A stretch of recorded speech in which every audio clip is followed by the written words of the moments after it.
Gaming is a hobby many of us enjoy, and for most of us, it's a hobby that we have enjoyed for the majority of our lives.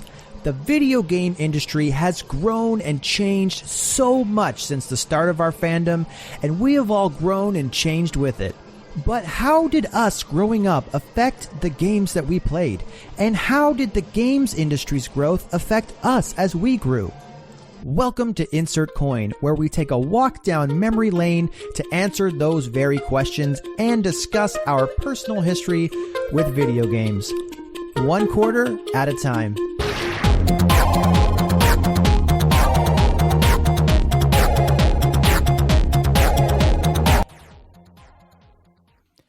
Hey, what's up and welcome to the first actual interview for Insert Coin, the interview show where we divide our lives into quarters and talk about all the games we loved during those times. With me today is one of my oldest friends, writer, producer, director, world's biggest James Bond fan, Keith Hodder. How's it going, Keith? Hey, things are good. How are you doing?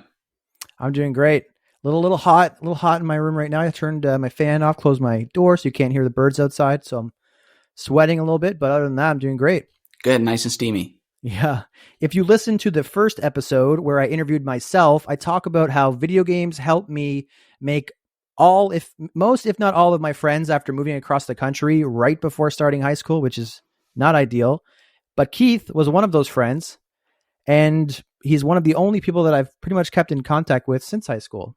So welcome to that club, Keith. It's a pretty exclusive club. I feel very fortunate. It's funny because I think the first time I met you, and I could be wrong, and I'm just trying to jog my memory, it was I had met one of our mutual friends, Evan, and he invited me to a system link at another friend's house. I think it was actually at Evan's place, and I think that's the first time I met you in person. That sounds very familiar. Yeah. Evan's house was like ground zero for video games back in high school. And I'm trying to think. It was definitely Evan's place. Yeah, it was definitely Evan's place. Great. So before we jump into the interview, I just wanted to take a second to explain how this show is going to work since it's still kind of in its infancy here. What we're going to do is we're going to take our age, divide it by 4, and use each quarter point in our life as a reference point to kind of discuss what video games meant to us within that chunk of time, what games we were playing during those times, and what our best memories of that era were. So to kick things off, Keith, what year were you born? I was born in 1990. 1990. Very good. That's when I was born.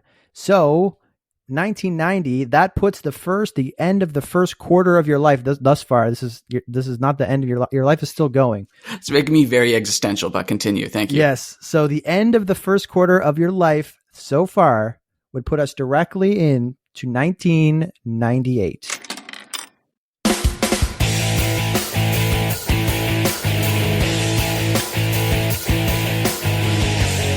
In the cutthroat video game industry, one word seems to be all-powerful. The graphics. Better graphics means it's more realistic.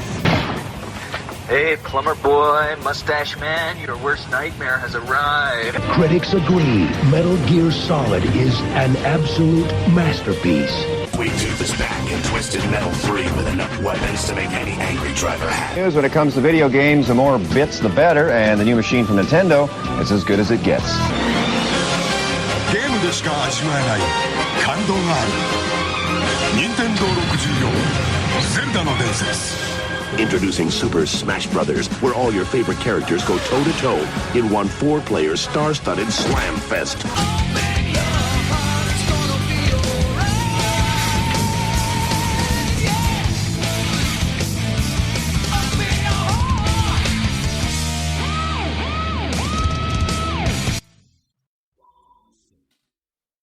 I hope you enjoyed that flash from the past. 1998, a simpler time. The war between Sega and Nintendo was nearly over. A new challenger arrived to the scene with the PS1. Keith, what devices did you game on? What was your favorite? And do you remember how you got it in the first quarter of your life?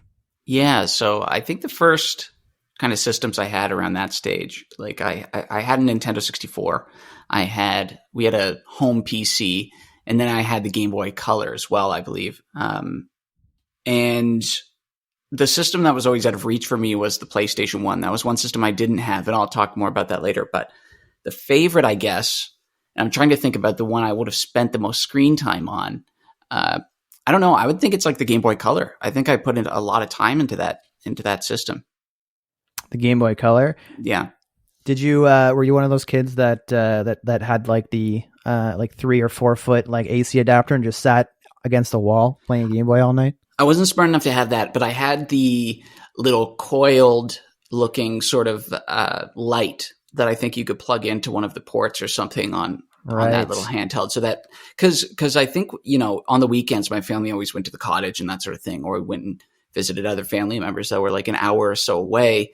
And so that was the system. That's like what got me through car rides. That's what got me through long trips and journeys and just trying to kill time. But I was so invested in the games that I was playing on that system that things went by really fast. So you probably had to take out like a small loan to pay for all those batteries then. Yeah, I owed a lot of very dangerous people money for batteries. Were you on Team Indigo, see-through Indigo Game Boy Color? Yeah, that's exactly the one I had. That was, I loved that system. I wish I still had it. Nice. Do you remember how you got it originally? That's a really good question. I know how I got the Game Boy Advance and then the SP and whatnot. But what's funny is that's a total gap in my memory. So I don't know if it was Christmas, which is typically Christmas or birthdays was typically when I got new games or new systems. So I would think it's probably around one of those dates. Okay. And what would you say your favorite game on Game Boy was? Game Boy Color. Clearly, it was Pokemon Blue. Blue. Yeah. Not red. Not red. Blue was, I remember there used to be this video game store on Portland Street or whatever, where we're from and where I'm from in that's the one that changed its name like every year. It was like Last Game Store, Game Electronics, Microplay. Yeah. So it was Microplay.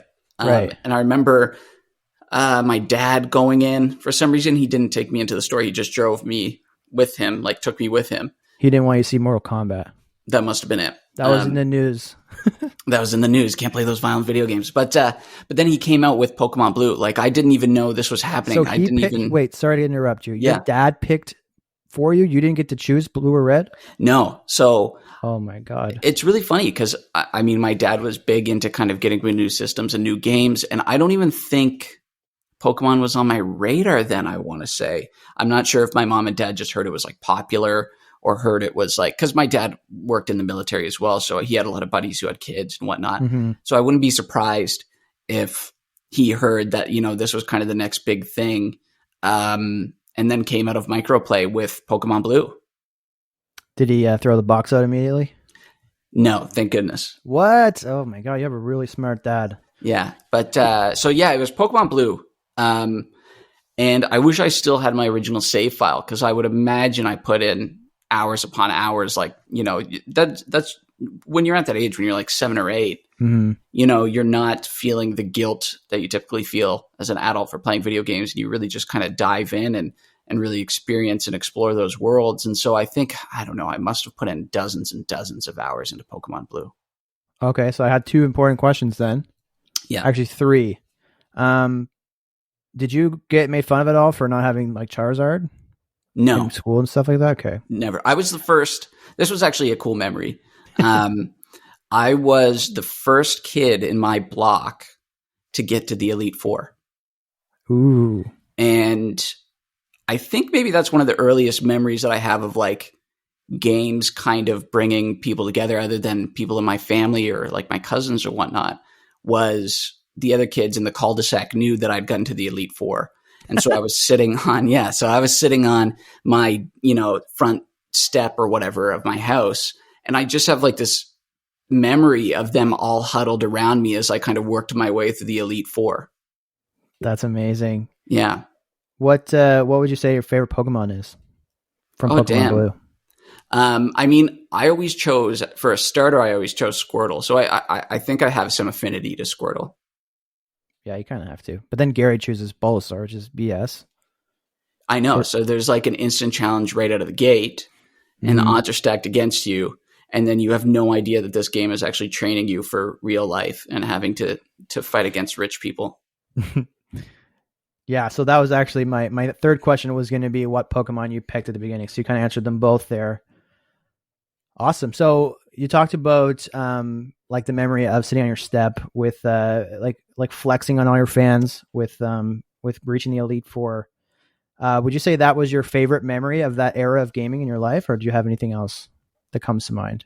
I would. There's a few little things that pop up, and I mean, of course, from different systems and different games and whatnot. But it's funny. So I originally mentioned, that the PS1 was always out of reach for me, and that was true because I never had the system. I never owned a PS1. I never owned the updated version of it or anything either. That came out a little bit later.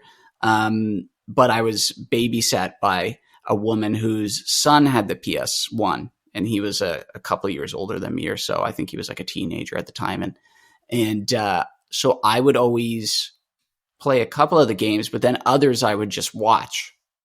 And that's where I was first introduced to Metal Gear Solid. Nice.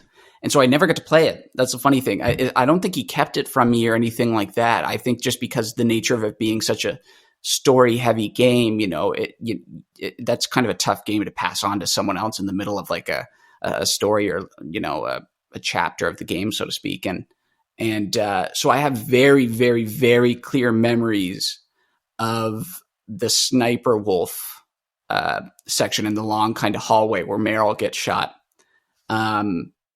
Spoilers. Yeah. Very, very delayed spoilers. So apologies for the newbies to Metal Gear Solid. But yeah, I just have very clear memories of it. I have very clear memories of the atmosphere of that game and the music from that game. And as weird as it sounds, it always felt like a game that was supposed to be played at nighttime because the world of that game is so kind of dark and isolated. And I think it all takes place over what seems to be one night as well. And so I just have very clear memories of that. And I think even then I knew it was different, even though, I didn't have the critical thinking to realize what that game was doing at the time. But that would be a game that was always kind of in my psyche that I was like, that's when I have to find a way to get back to somehow. Right. And you said you also had a Nintendo 64 as well. Yeah. Was there anything that you remember fondly with that game in terms of, or that console, sorry, in terms of like what games you were playing? I know that there's a particular IP that was pretty prevalent on that console that you are a huge fan of on the big screen. Yeah. James Bond. And so of course, I had GoldenEye, and I, played through that game, just so much. It was always the game that I went back to that was, after you've beaten it a dozen times and, you've moved on from a new game or you haven't received a new game in a while. It's like, oh, I'm going to play Facility again for the 34th time. And I would just replay that over and over. And of course, you remember multiplayer and you remember slappers or whatever the term is. And that was a really big game just because I think that was one of the first games where it seemed that there was like secrets to discover in it. At least for me, you'd read in little gaming magazines, like here's how you could potentially find this gun or that skin or whatever. Yes. Gaming magazines back then were vital. Yeah. And so were strategy guides. Like, obviously there was the internet, but everything was kind of still up and coming and in that sense. And I'm trying to think what else really comes to me with GoldenEye. It's tough because I've played it since, and I've played it since growing up and whatnot, and it doesn't have the same luster just because of how dated the mechanics are, and even though they worked really well at the time. So I think in a way that's almost kind of colored my perspective of the game now.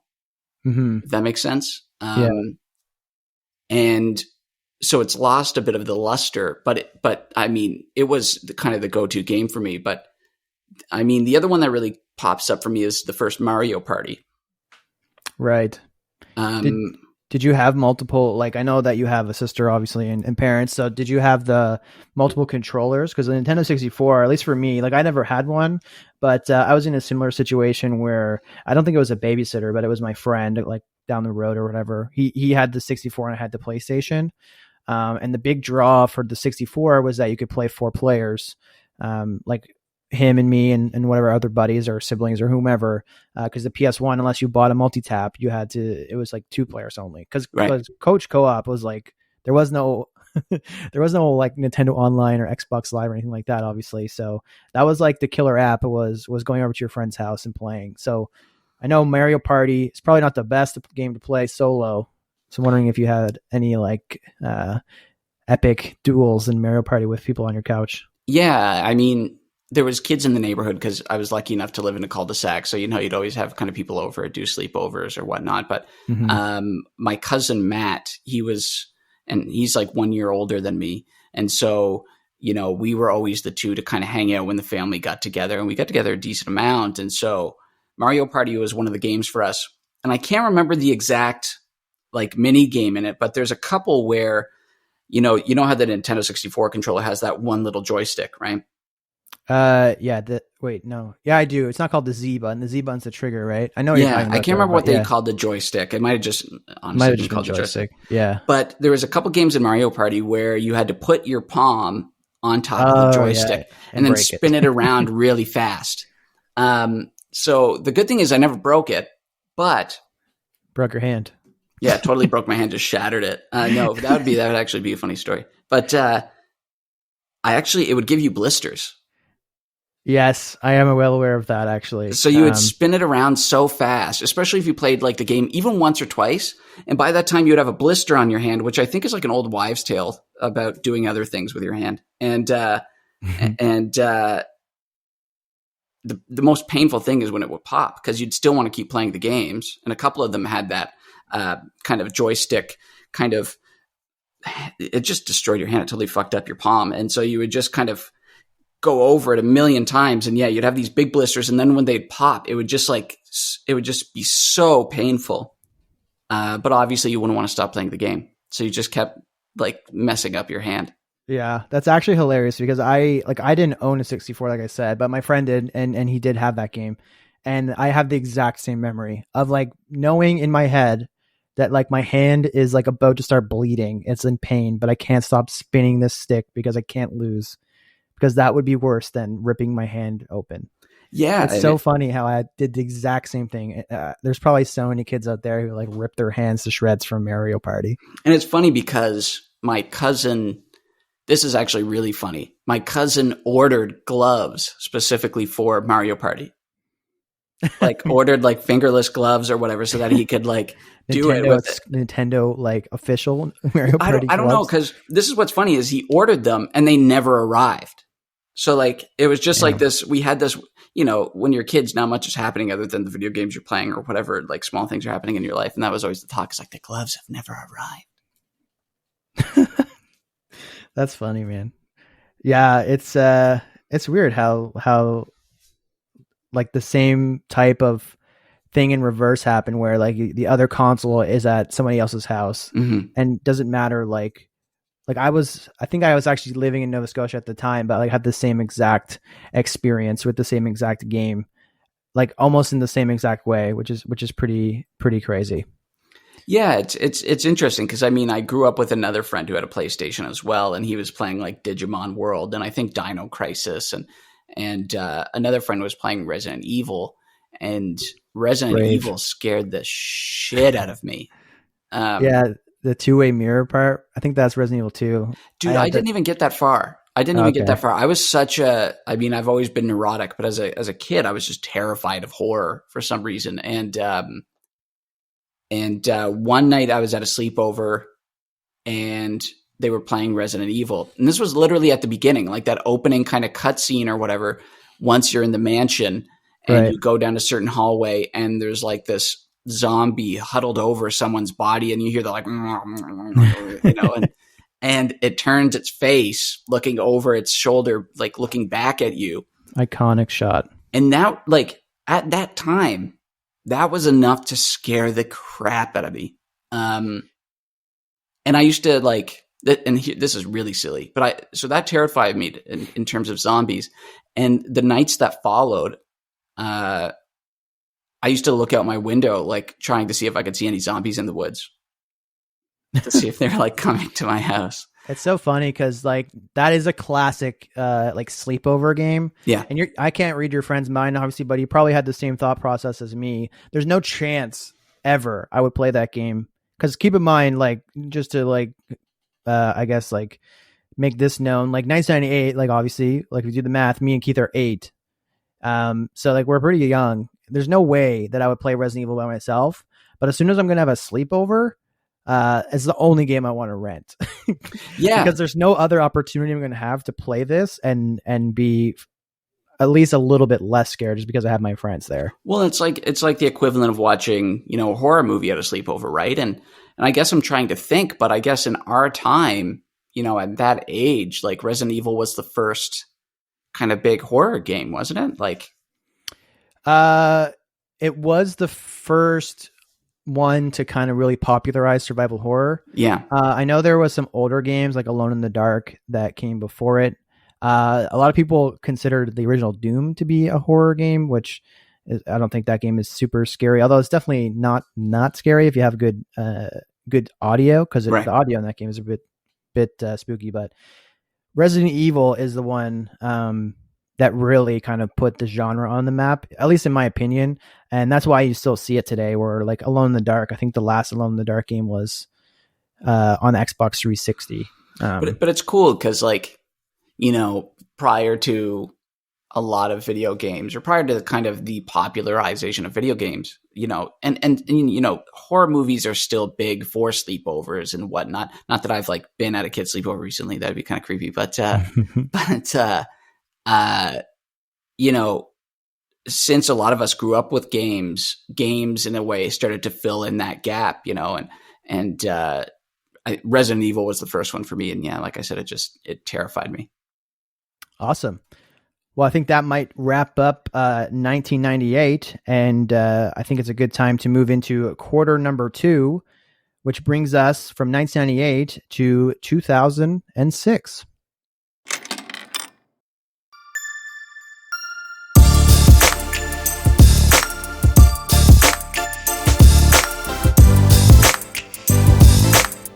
One of the most eagerly awaited video games finally goes on sale. Preparing to rewrite retail history. Video game is expected to have bigger first-day revenues than any movie has ever had an opening day at the box office. The latest video game war is heating up tonight. Nintendo's GameCube system is about to hit the stores.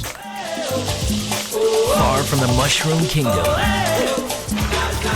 among a people enchanted by sunshine, Mario has taken a break from the hopping, the bopping, and saving the princess. All to fulfill his destiny, which is, above all else, to save me. The Legend of Zelda, The Wind Waker. Good afternoon, I'm Donna Gregory. And I'm Heidi Deja. There are waiting lists and tickets just to stand in line and get a chance to buy PlayStation 2. A story of one man's struggle to save mankind from extermination and his quest to win the heart of the woman he loves. And a new myth will be written in the blood of the old. God of War, rated M for mature. Just like the Xbox, it is truly the future of video games, and I'm very excited to simply be a part of it if you smell what The Rock is cooking. I just got into Xbox Live. I have this really great high-speed connection, and I need a weapon. There are those who said this day would never come. What are they to say now? Rated M for mature. So 2006, this puts us right at the launch of the Xbox 360 and the PS3. We went through the entire generation of the original Xbox, the PS2, and the GameCube, and we finished up the rest of the tail end of the generations. That was the Nintendo 64 and the PlayStation 1. There's also a Sega Dreamcast thrown in there, a couple hundred different types of Game Boys. 2006, Keith, what gaming devices did you game on? What was your favorite? And do you remember how you got it? 2006, I had an Xbox 360. And that was the system. That's, with the original Xbox, I think that's when I started to come into, truly feeling like I was a gamer and playing more mature games. And then I think 2006 and the Xbox 360 really confirmed that. The way I got it was, I believe it was Christmas. And my dad was one of those really, unfortunate, people who had to line up, I think, for the console. I think he lined up at Future Shop.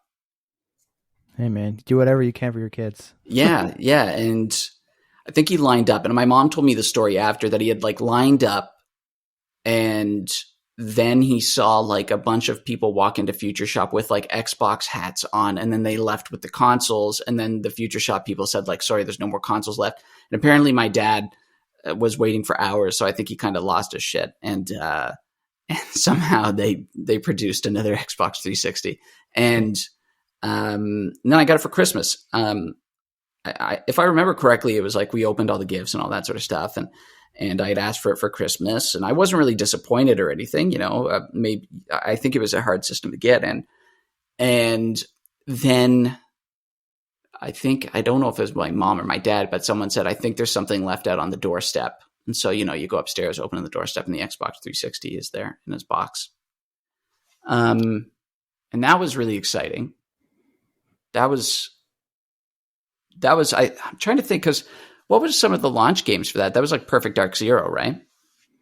Launch games would be Perfect Dark Zero, Project Gotham 3. There's sports games. I think Condemned, Criminal Origins. I don't know if it was a launch game, but it was close to launch. Cameo. Yeah. So I think I got it with Perfect Dark Zero, and we hooked it up to my family had a Hitachi rear projection big screen TV. That was supposed to be high definition, but I don't think it was. I don't even think the Xbox came with component cables at the time. I think it only came with composite. I think it did. Oh, okay. Well, it depends. I think I'm 99% sure. Okay. There was the core Xbox that was came with a memory card and no hard drive. Yeah, and I had the hard drive. That one had composite, but the premium with the 20 gig hard drive had a component cables as well. Okay, then maybe I'm just losing my mind. But I think also too that with that TV, it just didn't look amazing. So I didn't get a true look into the HD aspects of the game right away.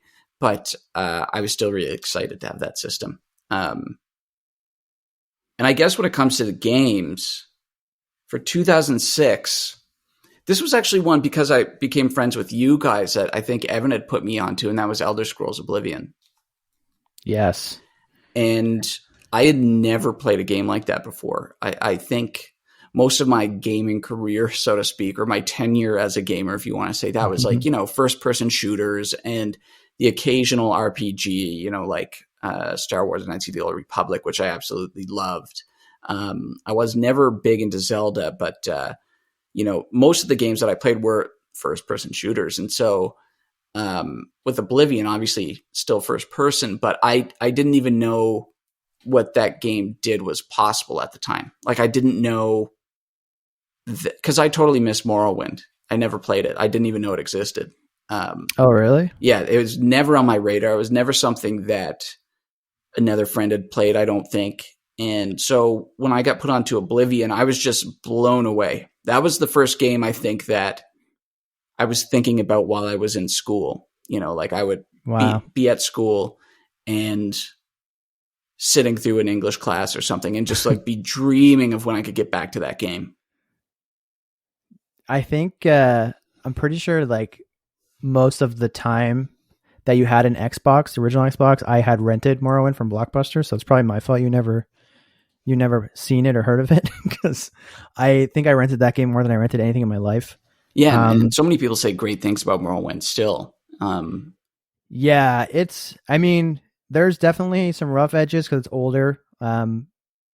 It's harder to, if you're used to like really modern kind of game mechanics, it's kind of hard to get into. Like for example, sometimes you'll swing at an enemy and just not hit them because your like level's not high enough, which is really weird to some people because you're used to getting some sort of feedback. Mm-hmm. But the game, like when you spawn in Morrowind, the world is the world. If you go in the wrong neighborhood, you're going to get killed because you're not strong enough yet. Like the world is static, which is really, really awesome for an RPG. Whereas in Oblivion, it's still awesome, mind you. Like Oblivion's great, don't get me wrong. But in Oblivion, the world kind of levels with you. So if you kill a bandit, the bandit has like leather armor because you're level 1. And then if you kill that same bandit, like 10 more levels from there, maybe he has like steel armor, you know what I mean? Whereas in Morrowind, if you walk up to somebody that has steel armor, they're going to crush you because you have like loincloth on, right? So that's kind of the biggest difference in my perspective. But since we're talking about Morrowind and the original Xbox, I know that you had that console and we kind of just jumped over it. So I'm wondering if you have anything to say about that one. Yeah. So, I mean, that was the original Xbox also is tied into like my favorite Christmas memory as well. Which the Xbox 360 in a way echoed. But with the first Xbox, my dad again had put that on my radar. I didn't even know it was coming. I didn't hear much about it. I wanted to get the like updated version of the PlayStation 1, like that very like kind of rounded, I don't even know. PlayStation ONE. Yes. The white one? Yeah. Because I wanted to play like Metal Gear. Like I wanted to play those games and I really wanted to kind of play the games that I had kind of missed or seen other people play. And my dad was just saying like, just wait, there's like this thing called the Xbox that's being made. And then he kind of put that on my radar. And I have like a very funny memory of just like, well, not funny, but just like, I'm surprised I remember it of being in elementary school. No, not elementary. Yeah, I guess it would have been. Would have been like the Xbox was announced like I think at the very beginning of 2001, like CES. So February, I think 2001. So around that time, yeah. So it was like, yeah, I'm kind of forgetting like when I hopped each grade or whatever, but of like being on the school computers and like looking at the Xbox and looking at the like original trailers for like Halo and whatnot, and all those kind of announcements, I was like, this looks really cool. I didn't even bother asking for it for Christmas because it just seemed like such a far-fetched thing. Like I wasn't like the kid in Christmas Story who wanted the lever action BB rifle or whatever. Like I didn't even dare to dream about the Xbox. It just seemed like something that, was just so far out of reach. And so I at least, asked for some Nintendo 64 games. I can't remember which ones I asked for, but they were on my list.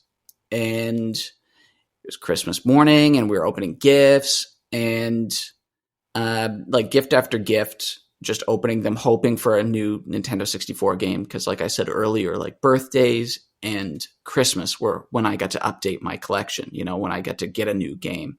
It never really happened randomly. And we just kept opening gifts. And this sounds so privileged, but it's like just open gifts. And then I was like, oh my God, there's not a single Nintendo 64 game here. And I was a good kid, but I was like, I never said anything to my parents because I was a good kid, but like internally I was just like so let down. Like it was like the letdown of my life, as silly as that sounds at that time, and just really wanted a new game. And then my mom said to my dad, she said like, oh, you know what? We forgot a gift upstairs. Can you go grab it? And my dad grabbed it and brought it down and he gave it to my mom. And he was like, oh yeah, it's a gift for you. And by that time, just because I'm like a spoiled little kid, I was like, I don't give a crap about this other gift for my mom. Like, that's not for me. And she starts unwrapping it and it's facing her. She starts unwrapping it and she goes, Rick, and my dad's name is Rick. She goes, Rick, this isn't for me. And then she turned it around and it was the Xbox box. And tears. I probably, yeah. I don't even remember. I just remember starting Halo. So it's like, obviously the rest was like total black space in my memory because I was just so excited and hooked it up. And the first game I ever put in that system was Halo. And again, like, just like when I saw Metal Gear, I didn't have like full critical thinking of being like, holy crap, this is something that's going to change things. I was just like, holy crap, this is really new and really different. And I've never seen anything like it. And then that launched, a whole different period of my life where I was just playing Halo. And it was very much like GoldenEye. It's like, this is before online gaming, of course. And so, you just keep playing levels after levels, or, you're playing Blood Gulch with friends and you're trying to like fly or like get thrown to the edge of the map or something to see if there's something beyond, or if there's secrets that people have talked about on the internet or whatever. And most of the time, none of them existed. But you were still at that age where that stuff was just so engaging and where it could hold your attention for so long. And this is really funny. My mom bought me this like portable Xbox, like satchel bag. Because I was the only kid that had an Xbox in my friends group.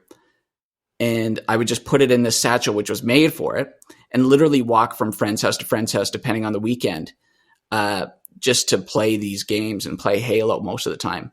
And I just have such fond memories of playing stuff in Blood Gulch. And I think like a friend of mine, Matt, we would play something called like Warthog Wars or something, where we could literally spend like 5 or 6 hours into the night, just driving warthogs at each other, and they would flip and spiral into the air. And we would just get so amused at how high these warthogs could go because of the wonky mechanics in the game. And I think about that now and I'm like, how the hell did that hold our attention for so long? Like, we didn't even really do co-op. Like, just Warthog Wars. Just Warthog Wars. Just like constantly throwing these cars at each other. And that was enough to, get us until the sun rose the next day. It's the power of Halo, man. It's so funny how like the way that like we get these consoles, at least like anecdotally, like how I did and how you did, are very similar. Like our parents are like must have like this like parent meetup group where they discuss like how they're gonna like fuck with us on Christmas morning. Cause like I had like almost exactly the same experience on how I got my PS1. Like them just like juking me out of my shoes and making me like pissed off that I didn't get anything I wanted, and then pull it out at the very end. Like it's a common tactic, it seems, but it's really effective because like I remember getting that PS1 like it was yesterday. Like it just is burnt into my memory and it will like literally never leave. And I'm sure it feels the same for you. Like the way that you're able to like recall all of that and like remember all of that, all those little details. It's just so awesome how like memorable those occasions are when you get something as big as like your first Xbox or first time playing Halo and whatnot. And that is is really cool. It's like so funny too, because my parents, and I have nothing against them for doing this because it totally makes sense. We came from a fairly modest family overall, and to get the new system, you'd have to typically like sell the other one, and it would be your job as the kid to like post the ad or whatever and trying to decide a fair price and everything. And with the Xbox 360 on the horizon, my mom was like, you should probably sell your Xbox. And by that time, it's so funny because like when you first get that system and, we both have those memories kind of imprinted in our brains, then this new one comes up. You're like, yeah, okay, cool. I'm just going to sell this shit and get it out of my house so I can make room for this new thing. But when you first get it, it's magical. Yeah, I guess that is kind of savage how like, yeah. So when I got my Xbox, I think it would be 2002. It sounds like you got yours in 2001, and then the 360 would have been 2005. So it's like the most amazing gift, the best present you ever got, the best memories you've had playing games. And then 4 years later, you're just like, yeah, you're just like, fuck this thing. Give me $100. It's yours. Yeah. It's just like some Toy Story shit where you're just sick of Woody and you move on to like Buzz Lightyear. Don't want to play with you anymore. Yeah. You just don't want it. It's like this hunk of junk. But what's crazy is I was digging through old computer files. I actually should have brought it up before this interview, but I was digging through old computer files and I found my original like Word document for the Xbox ad that I really used to sell the console. Yeah.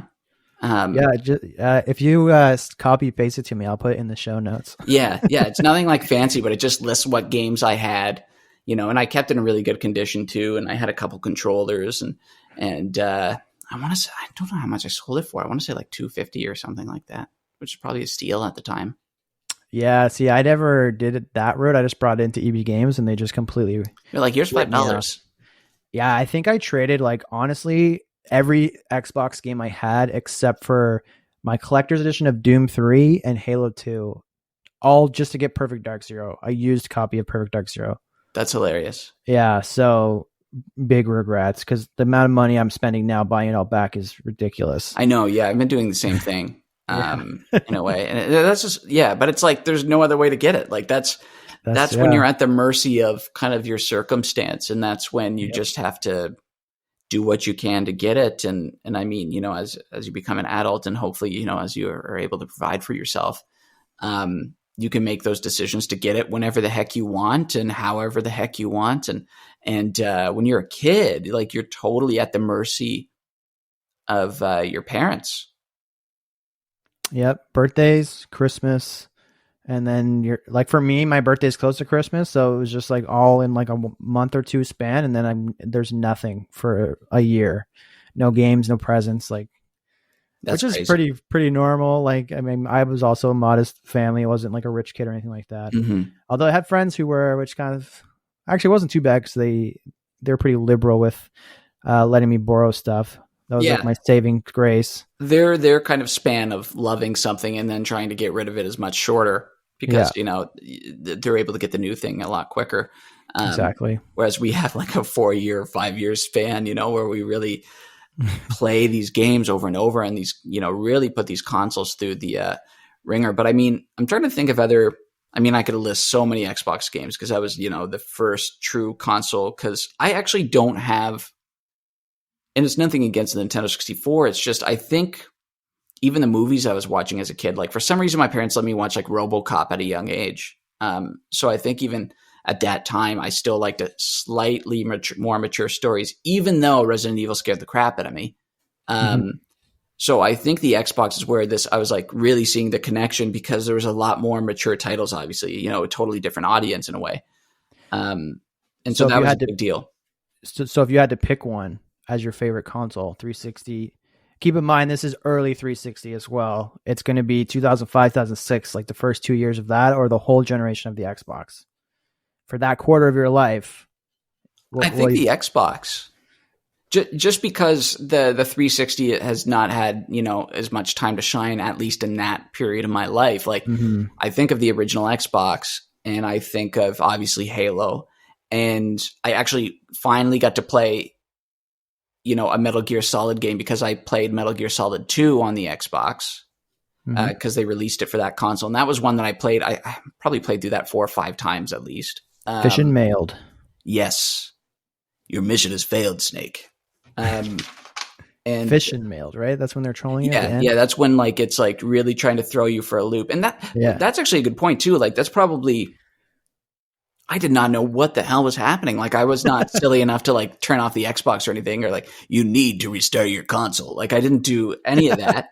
But I was like, what the, like, I didn't think the game was broken. I was just like, what the hell is happening here? Like, it's called getting Kojima'd. Yeah. And because I hadn't really played Metal Gear 1 or Metal Gear Solid, sorry, you know, like, this was probably some of the first time I'd ever come up against meta sort of storytelling.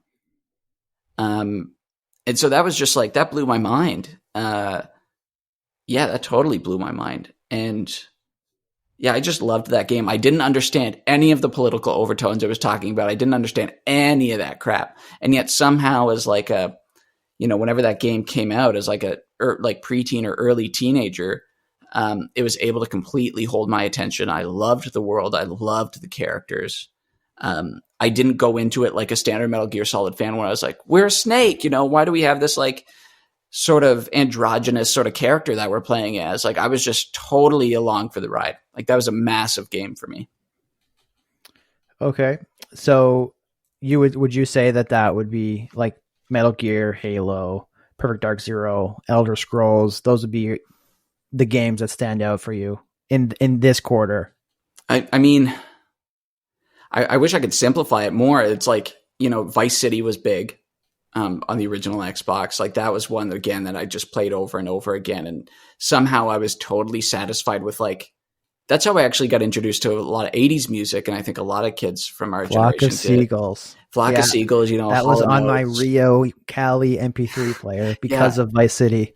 And there's so many songs I loved in that game, and I totally just loved starting that game up. And here's what's crazy. I actually had saves, like specific saves of Vice City that I never saved over, because when I started the game, Hall & Oates' Out of Touch would start every time I started that save. So I would drive around Vice City listening to Hall & Oates' Out of Touch. It's pretty hardcore.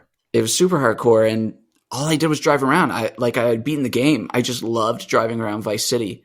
And again, that's totally not something that would hold my attention now, but at that time I just loved it. And then I think the other one is Knights of the Old Republic for, obvious reasons, just in that, the storytelling, the ability to make choices, I just loved that game. I had rented it first and loved it so much. But again, because you're kind of at the mercy of, what you're able to get as a kid, I rented it, and, it'd be rented out the next time you tried to pick it up. And it was eventually after I bought it from a friend that I was finally able to dive in. I think I played that about 3 times as well. Cool. Yeah. So you mentioned getting the Xbox, the juke with your mom, getting the present, having your Xbox bag and being able to bring that to your friend's house, being the only kid on the block with an Xbox, staying up all night playing Warthog Wars with your friend, and listening to Out of Touch every time you booted up GTA Vice City. Those memories all stand out in your mind. Is there anything else that stands out, or are you able to pick which one you think might be your favorite memory? So I'll give you one more memory, and then I'll try to pick one. And that was, so this is actually kind of cool because it kind of shows my maturation as like a person and like what sort of stories I started to like, because 2006 also had the release of Dead Rising on the Xbox 360. And by this time in my life, around the age of like 14, 15 is when I first started kind of writing scripts and making my first short films. And then the reason I started making short films, and I'll try to make this quick, is like one of the key reasons was I stumbled into George A. Romero's Dawn of the Dead, classic horror film. And somehow that ignited my love of zombies, which of course years ago I had been previously terrified of. And I loved that movie. And I bought the Anchor Bay special edition, which came with like 5 or 6 discs. I still actually own it because I don't want to let go of it. Bought it when I was working my first job ever at Blockbuster, which is a whole other story. And there was behind the scenes that some people shot while they were making Dawn of the Dead. And it was just like people who had like a, Super 8 or 16 mil camera who like George Romero let them film the making of it. Like it wasn't even professional. It was just like very guerrilla and haphazard. But watching that film get made and kind of the guerrilla crew that Romero had himself and kind of the smaller budget he had, that was the first time that I saw that I could actually make movies, that I saw that that was an attainable thing for me to be able to do. Because previous to that, especially when you grow up in a place like Nova Scotia, which isn't a bad place. I had a great childhood, but Hollywood and movies are like Gatsby's green light. It's this thing that you could see every night when you go to bed. It's this thing that is so prevalent in your world, but it's just out of reach and you just can't get your hands on it. And Dawn of the Dead made me think, holy shit, like I could do that. I've never made anything as good as Dawn of the Dead yet, but that was something that felt attainable. And so fell in love with zombies. I was reading the Walking Dead comics and stuff too at the time. And lo and behold, Dead Rising gets made. It's set in a mall. I was like, holy shit, it's like Dawn of the Dead, but a video game. Like that was the coolest thing. And put a lot of hours into that. But I actually got the achievement I am the most proud of comes out of Dead Rising. And it's the zombie genocider achievement. Which that's like 70,000 kills or something crazy. So it's 53,594 zombies, which is the population of the town that the mall is based in. and I killed every single one of them. I remember this is just kind of like a side note. When the 360 came out, Keith and I were like going toe to toe every single day, trying to compete to see who has the highest gamer score. That's and, like, true. Yeah, I forgot about that, actually. Yeah, I mean, just full disclosure, right now, I'm totally destroying him. There's no chance he'll ever catch me. But at the time, it was just neck and neck. Like, it felt like every weekend, but there was a new leader. And I remember, because and I don't know if you did this, but I like looked at your achievements every single day to make sure I was still winning. That's adorable. And I feel like most of this competition was just me, and like you were just like, I work at Blockbuster, so I just play games all the time, and I'm just like, God damn it, he has another game. I remember seeing that achievement and being like, there's no fucking chance I can get that. And it wasn't even worth a lot. It probably took you like, dude. So do you want to know how much it was worth? Gamer score. It was worth 20. 20, not even 20, 50. Just 20. And it took me easily, I think it took me at least 4 or 5 hours, because there was I don't know the exact steps, but there was like a certain, I wouldn't say there was a glitch. There was just like, if you went into the parking garage of the mall, there were cars that you could drive around very small parts of the map and within the parking garage. And if you run over the zombies, that's how, of course, you kill them. For those of you who are learning how to kill zombies. And the cars would respawn if you went through a different area. But the trick was the cars would also get damaged the more zombies you killed. And so you'd have to really consider how far you were driving and how much the car was damaged. Because if the car got damaged, you'd have to find a way to hop through the zombies. And if you got killed, then of course it went back. I think the game had a time limit, right? Because of how many days, you had to try to solve the mystery or whatever. And so you had a time limit. So if you died, it kind of messed with the time limit. But yeah, I think I put one day, like 5 hours into it. And that's still the achievement I'm the most proud of. I put a lot of work into that. I killed a lot of zombies. I would make George Romero proud, or he would tell me I should have been trying to make a movie instead. Yeah, this is an achievement I have never unlocked. Probably never will. That's really funny though, you mentioning that little competition we had, because now I remember it. And I even rented, because I am not a sports guy at all. The only trophy I have for sports is a participation trophy for T-ball. And which is a true story. And I even picked up the first Madden game, because that one was it would be if you catch a pass or something, they'd be 100 gamer score. And you're like, man, okay, I'm raking this stuff in. That one had notoriously easy achievements for some reason. And I think it was just because they were, developers were still getting a handle on what an achievement should be and how many points it should be worth. And I totally I think if I were to check my profile, I have the full 1,000 points for that game. In Madden 06, you could actually just sim 10 years of a season in the franchise mode and get every achievement by pressing one button. Yeah, I think they even had bullshit ones where it'd be you create your character and they're like, you created character. And you're like, oh man. Unlocked. Yeah. Okay, cool, man. I'll take it. Awesome. So awesome. Can you pick one of those to be the favorite? What one do you think is the one that stands out the most, the one that you'll never, ever, ever forget? I think it was just, the condensed nights of Warthog Wars, of that's the age too, where you're trying to stay up as late as you possibly can. And because it was the weekend, your parents would let you. And that's the most innocent and pure time, I think, of someone's life. And so that thinking about that stuff makes me totally want to escape back to that time. That's awesome. Yeah. I'm going to extend this chapter just slightly, just because I won't it makes sense to bring this up, I think, because we're friends. But I also remember sleepovers were king back then, and I slept over at your house, you slept over at my house, birthday parties all over the place or whatever. I remember vividly.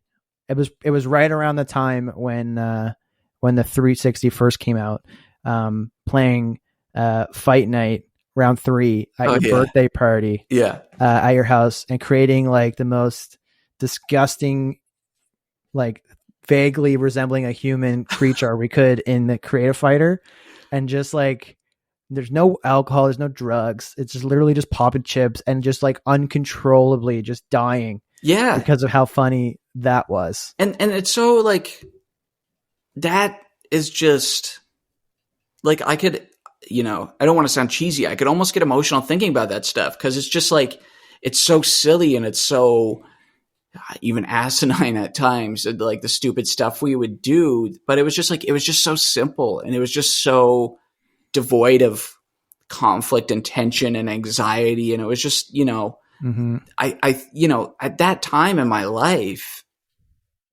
that's probably, when I felt the most present, in the sense of like, I'm not worrying about school or something. I'm not worrying about things that happened in the past or whatnot. It's like at that time, in those years as a kid and as a teenager, it's just like I was so locked into what I was doing at that time. You know what I mean? Like, I was totally able to be in the moment. Not that I want to get spiritual with stuff, but it's like, yeah, I was totally able to like zone in and just enjoy that time and enjoy ordering pizza and eating all the crappy food you can eat and all the candy and all that stuff. And just totally never getting heartburn, never getting any of that stuff. Never like, developing IBS or anything like that.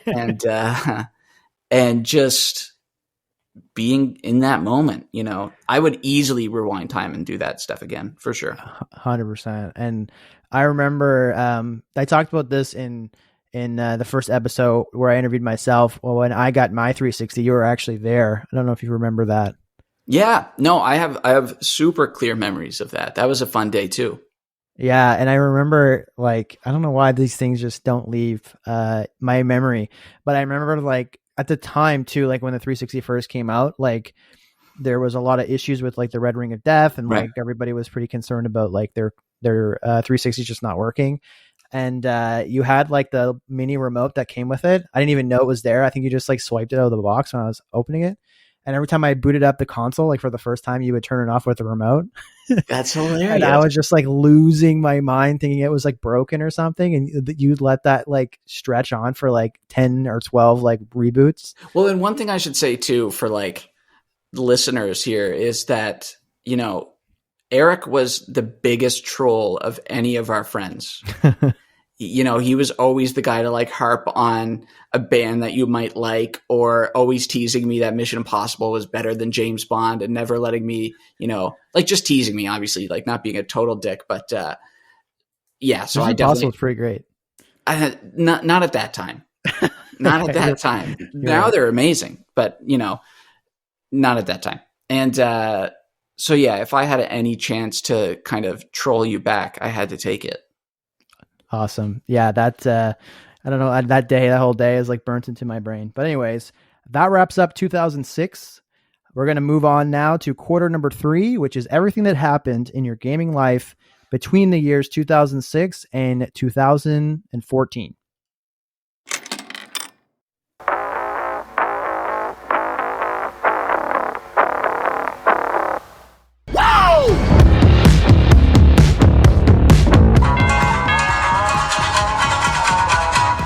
We would like to play. Do you have what it takes to wield the sword? The Legend of Zelda Skyward Sword. My past is not a memory. What's past is prologue. Albion. A land bursting with life, beauty, and light. Its people unaware of the darkness that awaits them.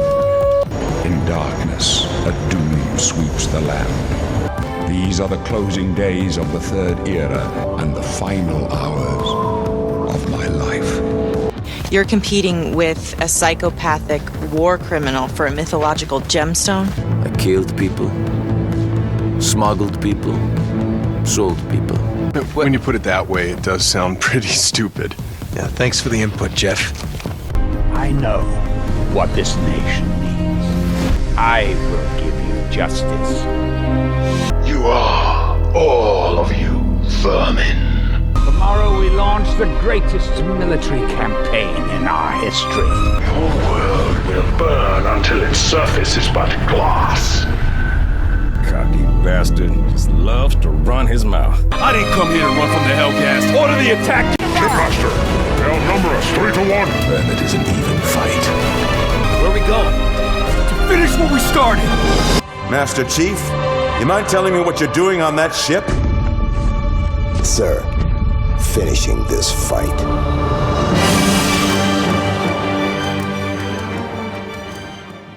All right, so 2014. 2014 would put an end to one of the longer console generations of our lives anyway, with the 360, PS3, and Wii going on for 7 years. Also would bring in the new consoles, the next generation, full HD consoles, fully online consoles, the Xbox One and the PS4. There was a lot of controversy into the launch of these consoles, but a lot of amazing games came out as well. Keith, what devices did you play on during that quarter? What were some of your favorite, and do you remember how you got them? Okay, wow. So 2007, 2014, right? Yeah. So obviously still had my Xbox 360. I somewhere in there got the, see, now I'm mixing stuff up in my head here a little bit. When did the PS3 come out? PS3 was 2006. Okay. Yeah. So I got that somewhere because I left for university when I was 18. So I left from Halifax and went to Toronto. And so I think here's what's so funny. The amount of times I flew home and back with my Xbox 360, and I still used the original little satchel that I had for my Xbox. I think I remember you bringing that to my house, to be honest. Yeah. And it was a carry-on. Did not get checked. I brought it onto the plane because I was still so big into gaming. But I'm trying to think. I had a PS3 at some point. I got it late into its cycle. It was the PS3 Slim. And then, so this shows just how bad my memory is, even though we're getting closer to present day. Because when did the Xbox One come out? 2013. Okay, so I got that too. I got that day one. So I had the Xbox 360. Which I still have. I still have my original Xbox 360. I have my PlayStation 3. No red ring. Actually, it did red ring once. So I guess I don't have the original one, but I still consider it the one I've always had in a way. Mm-hmm. Have a PS3 Slim, which I still have, which I only got to be able to play Metal Gear Solid 4 and the Uncharted games. And I had a Wii. See, now we're getting to a point where it's I had jobs, right? Where we had jobs. Yeah, this part of the timelines, usually the how you got them type of questions are pretty boring. Yeah, it's not exciting. It's I saved up money and I bought it. But still got to ask it though. Sometimes there's cool memories. Do you stand in line at midnight for any of them or anything like that? So the Nintendo Wii I got because I worked at Blockbuster. So it was my boss was able to let me get that. So I was totally one of those people that parents would have hated. So you did to someone else's dad what those people did to your dad at Future Shop. Yeah, it's called the cycle of violence. Where things done to you, you have to do to others. It's very Jungian in the sense of the tortured become the torturers. Hope your dad doesn't hear this. But PS3 I got for Christmas one year, the Slim, which there wasn't any fanfare about that. I think my parents were still really upset that I liked video games by this point. So they're here, just take it and shut up. Why did you wake us up at 7:30 in the morning? Because I still really liked Christmas too, and I still do. And then the Xbox One, I felt that was the first system that I had bought for myself. So that at least has a nice memory of I put the money away, I saved up. I was working at a school at the time, I guess. Yeah, holy crap, yeah. And I'd saved up, so I put money away every pay or whatever. And there was not much of a line because I was living in this area called Port Hope in Ontario. So small kind of town. And picked it up that night. Got it with Call of Duty Ghosts and Dead Rising 4. Dead Rising 4? Dead Rising 3. Which one came out? The launch game was Dead Rising 3. Dead Rising 3. And yeah. So those were all the consoles I had. And those were how I got them. But yeah, like you were saying, not the most exciting just because, it was touching for me in the sense that this was the first one that I was able to get for myself, with the Xbox One. That's a big deal. I'm just, like that was the same for me. I usually got consoles either like the year after, like when they had a price cut or something like that, and then like hopefully they had a pack-in game or something like that.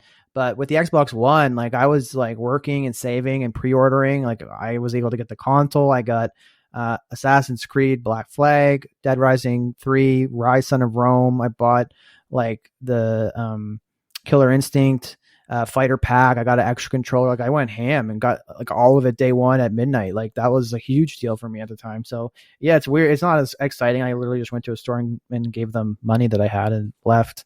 But like it's still a big deal to be able to, for the first time, get that stuff for yourself. Yeah. You know, and one crazy memory just popped up of the past era. So I'll get you to remind me of that one maybe when we wrap up. But yeah, that was Go just ahead. You can tell it now. It's no problem. Well, so another friend that I grew up with that I think you know, but we were just all in like different groups a little bit, was Tyler. Yep. And Tyler and I both We were in loved Beavers together. Yeah. Oh, okay. You guys were in Beavers together?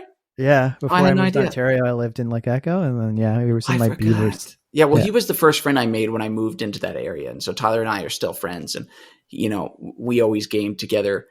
He had a GameCube while I had the Xbox. And then eventually he moved over to the Xbox. But anyway, we both, as we became teenagers, he also loved Oblivion. And we were always talking about that stuff. But one class project we had in junior high, so somewhere in like grade 7 to 9, we had some presentation where we had to like bring things into the class and just do some sort of, I don't know, presentation or whatever. And we like loved E3. I think that was at a time where they were like starting to stream E3 a little bit, or, you know, I think you could still watch it on G4 Tech TV, which I could say endless amazing things about, as that was a huge part of my upbringing as a gamer. Mm-hmm. And so what we did was we hosted a mini E3 in our class. Oh, really? So we obviously didn't have any games to present, but what we did was I brought in my Xbox 360, I believe, and we rented like Top Spin or whatever for it because, you know, you can't have like shooters in school or whatever. And so we had a station that had Top Spin.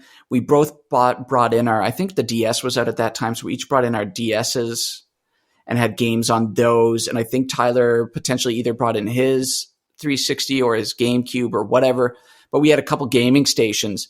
And for a lot of those kids, like a lot of them had been, like a decent amount of them had been gamers, but a lot of them hadn't. So it was like their first kind of intro. But we loved that stuff so much that we wanted to bring it into the class and like share it with our peers. That's awesome. That's really cool, actually. Yeah, that that reminded me that me and you did another project in English in like grade 11, a machinima, like retelling of the Chrysalids book using Halo. Right. I don't remember if you remember that. I tried to find that, but I can't find it anywhere. It's like deleted off. It's off Planet Earth. But anyway, this is your story. No, but no. So I had to jump back for that one because it just came to me, and I was like, "Holy crap! Yeah, we really did that." But yeah. So this era of 2007, 2014 to 2014 was like being able to get stuff for yourself for once, and getting to have like more than one console. I wasn't crazy about the Wii. I was really excited by the prospect of it. I think that's where I started to get a sense of like, just because something sounded cool or had a cool gimmick didn't always mean that there was like something great about it. I mean, obviously the Switch, not the Switch, but the Wii is a great console to a lot of people, but it didn't really resonate with me. I think for the same reason that the Nintendo 64 didn't, even at a young age, was just because I wanted to kind of play a bit more mature games at that time. Mm-hmm. Speaking of games, what are some of the games that really stand out? You mentioned already Metal Gear Solid 4, Uncharted. That's why you got a PlayStation. Dead Rising 3, I'm sure, was really impactful as a launch title for your first console you bought with your own money, as well as a callback to a game that meant a lot to you on the original, or in the last quarter, I should say, with the original Dead Rising. Mm-hmm. Is there anything else that really stands out? I know, particularly in this era, storytelling in video games really took a kind of step forward. I'm wondering if there's anything that stands out there for you. Yeah, well, there's first there's one game that's totally outside of any of that stuff. And that's Beatles Rock Band. Yeah. So like, of course, Guitar Hero 2 and a few of those came out, and Rock Band came out, which I loved too. Rock Band I think it came out just in the tail end of me going to university, or like towards me going to university. But that game was like mind blowing to me, again, just of what could be kind of possible and how fun and interactive it was. And this is so nerdy, but in first year of university in our residence, we would typically play, me and a couple friends would play Rock Band in between like assignments, or, if we had a stressful day, because, it just kind of helped you get some energy out. And then there was a Rock Band competition in our residence hosted by like one of the student unions or whatever. And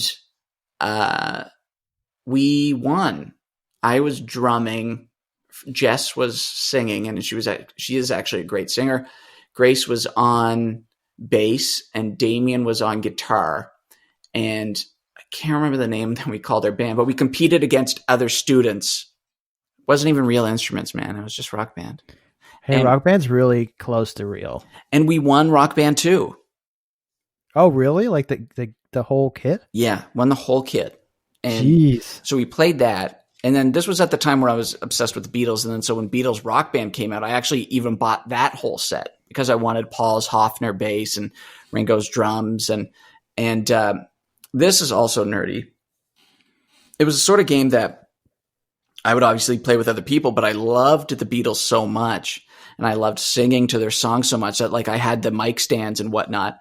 And people would like in my residence room. And then when I finally moved into an apartment, it wasn't uncommon for friends to come in and see me just playing the game by myself, singing into the microphone and also playing with Paul's Hofner bass. Like I had learned how to do both.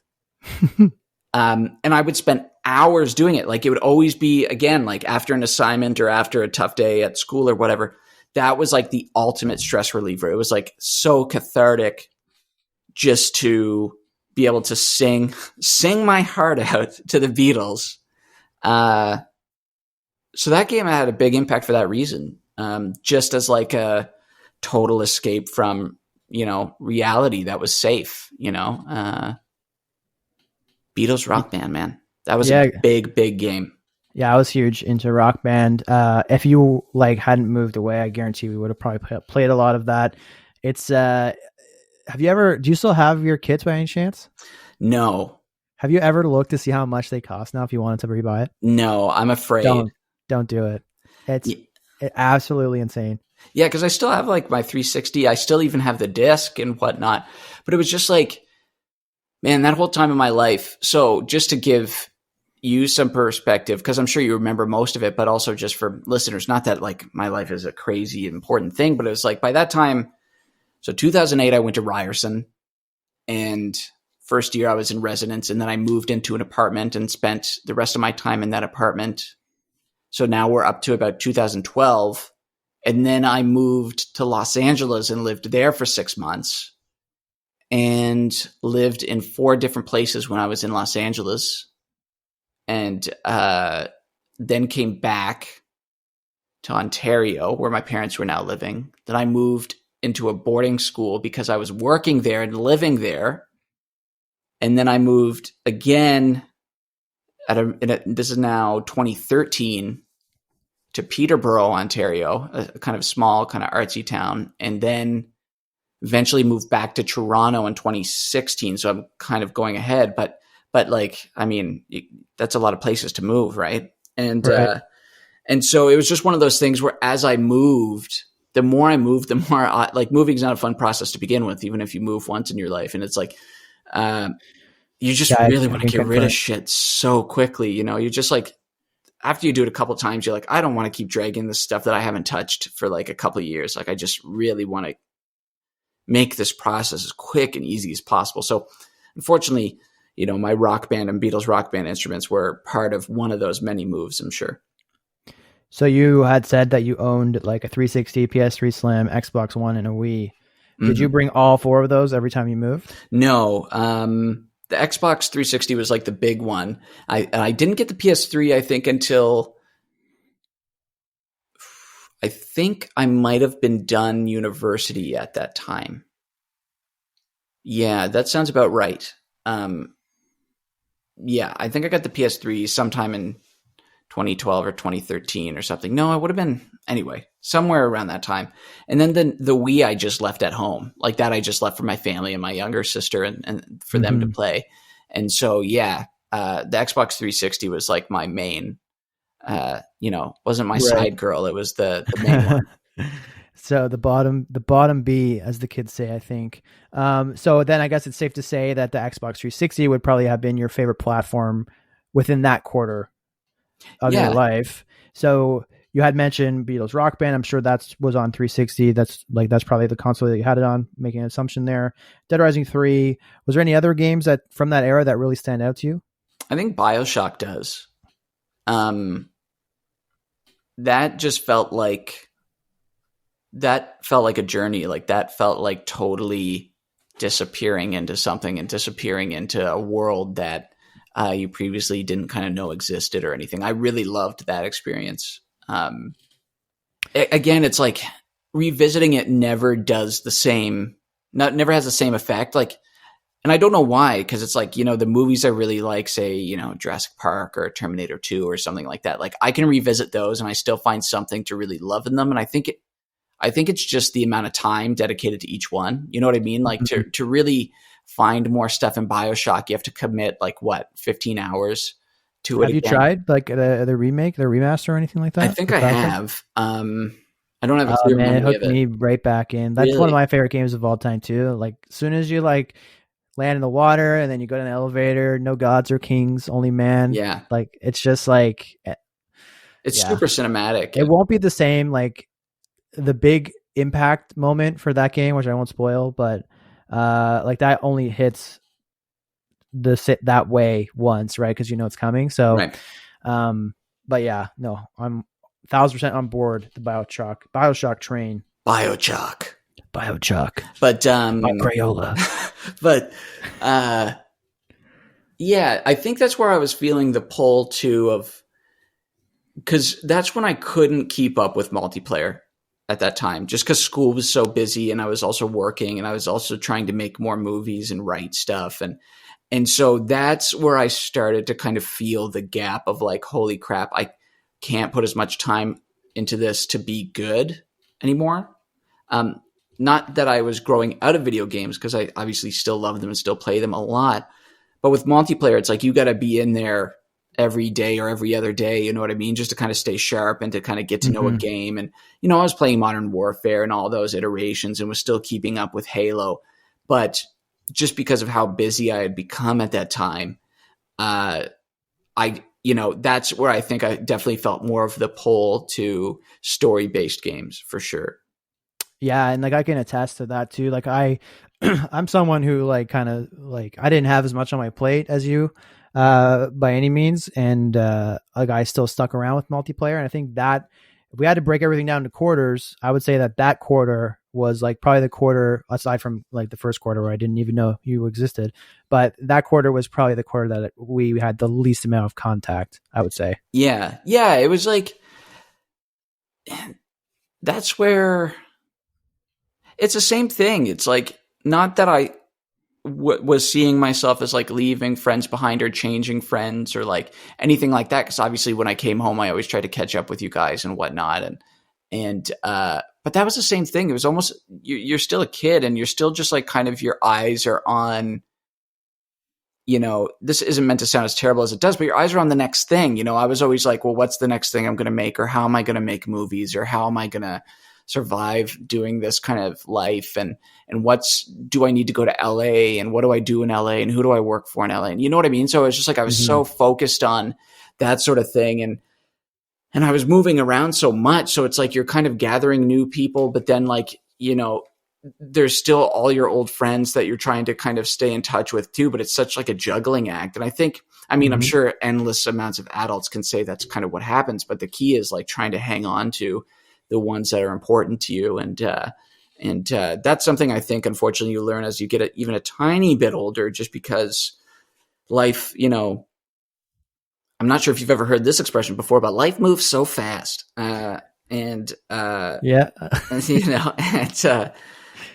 once things kind of calm down for a bit, you're like, oh yeah, okay, I got to rekindle some of this other shit. And I got to, I'm not even sure if I'm putting this to words properly. It's just the idea of like, you just get so focused on not even progress. Like I didn't have like a 5-year plan or a 10-year plan. I just was like, it's like I was shot out of a cannon or something. And I was just trying to keep going as much as I could before I started arcing down again. I don't know.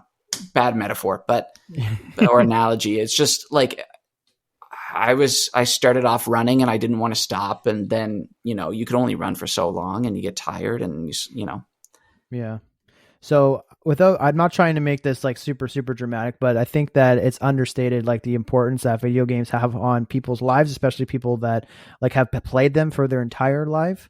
So the question I have is, while you were moving around, like I think you said 4 or 5 times, like in a 6-month span, the constant or one of the constants throughout all of those trips was that you had brought your Xbox 360.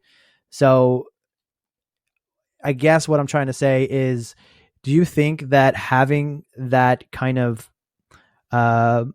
constant in all of those moves, like that thing that you could go back to, like after like a long day in a studio, no matter what country you're in, what city you're in, what house you're in, always having that one thing where you can kick your feet up and like play some BioShock or play some Rock Band, play some, like kill some zombies. Like, do you think that having that one rock that you could rely on constantly in that time, because that was probably a really exciting time, but also probably a little bit stressful because like you're by yourself, new country, new city, you know what I mean? So how important would you say having that constant thing of that specific device, those games, how important was that to kind of help you along that part of your life? Well, I also had hard drugs at that time. No, but no, it's actually drank alcohol, not even one drop. Not even one drop until I was 27. Yeah. I wasn't even a religious kid, but anyway. And then it all fell apart. And all fell apart. And I'm in shambles, and I need you to save my career, Eric. No, that's actually a really good question. So first and foremost, that's a great question. Thanks. Yes, that's the answer, and I'm going to dive in a bit. Yeah, I moved around a lot. I was trying to kind of figure things out. I dated a girl for a long time. And then I came out as a gay man in 2012 and felt completely kind of lost in Los Angeles, and kind of developed, anxiety, stuff that was kind of kicking around as a kid, but didn't really kind of rear its ugly head until I got, into my early 20s. And, like I said, struggled in LA and wasn't kind of sure. I knew I still wanted to make movies. Like that never went away. I knew I still wanted to make content. I wanted to tell stories. I wanted to somehow find a way to make a life doing that. And there was times where, the anxiety became really difficult, like just totally dominated every aspect of my life. Like totally, if you want to use a gaming analogy, just put everything on pause. It just totally brought everything to a halt. And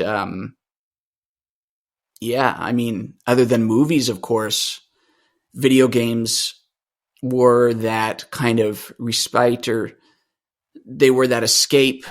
Not even an escape, just like being able to just step away for just a little bit and kind of get lost in something again.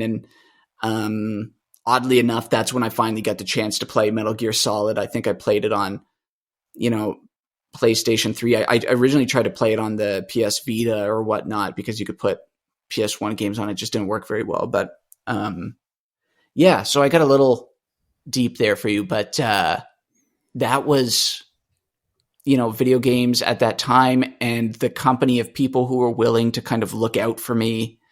My friend Zach and his wife Jax and their kids, they kind of took me in when A lot of things kind of fell apart, and there's a bit of rejection and whatnot, and that's how we kind of bonded and escaped. And it was just being able to play video games.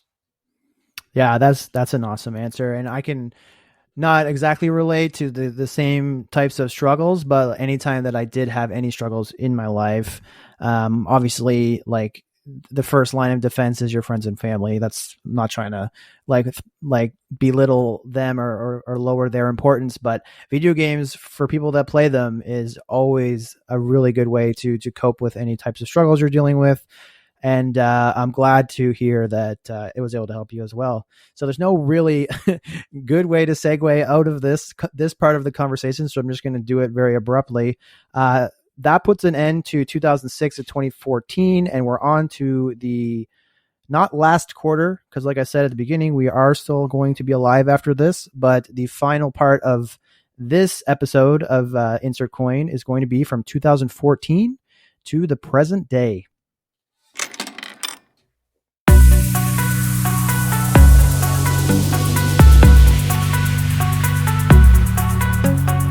Path, are we clear? This is my favorite part.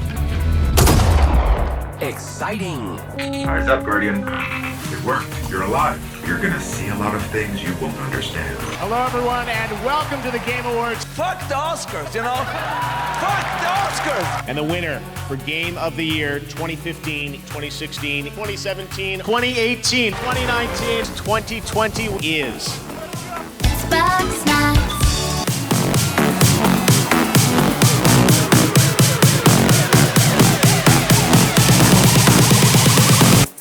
Evil is evil. Lesser, greater, middling, makes no difference. Evil that hell can conjure. All the wickedness that mankind can produce. We will send unto them only you. Don't worry, loves. Cavalry's here.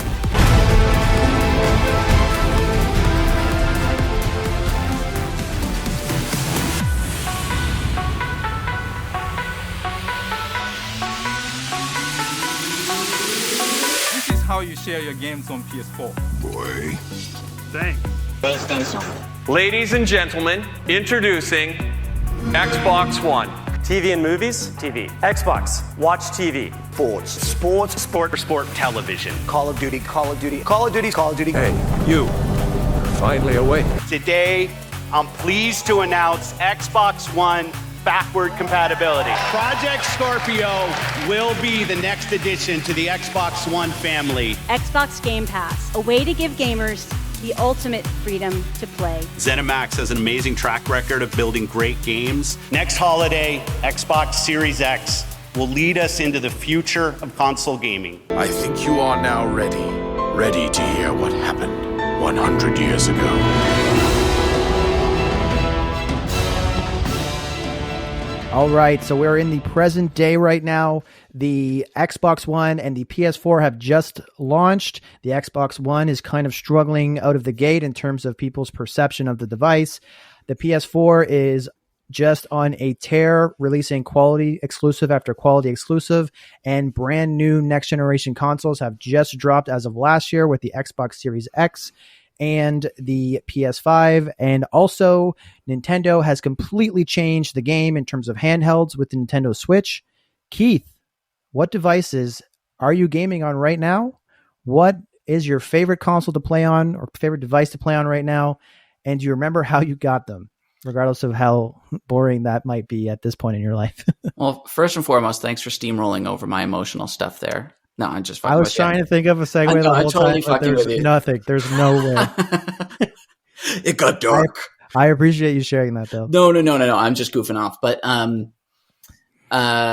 so I ended up with, over different times, of course, I ended up with all three, of those systems. I ended up with the Xbox One and the PS4 and the Switch. Not to brag or anything, but so yeah, I had the Xbox One day one as we were talking, and that's also like,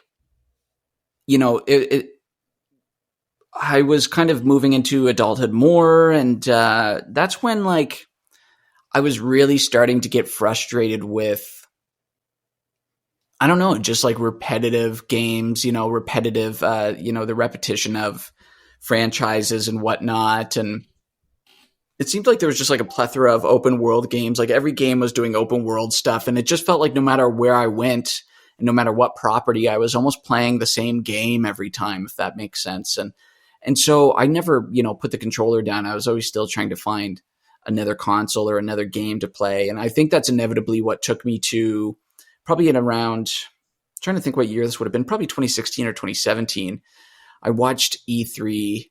I totally streamed it while I was like working at a production office and hoping that no one was like looking over my shoulder. I think I even used the like bullshit excuse that because like part of my job was to try to find story properties that they could adapt into TV shows. Okay.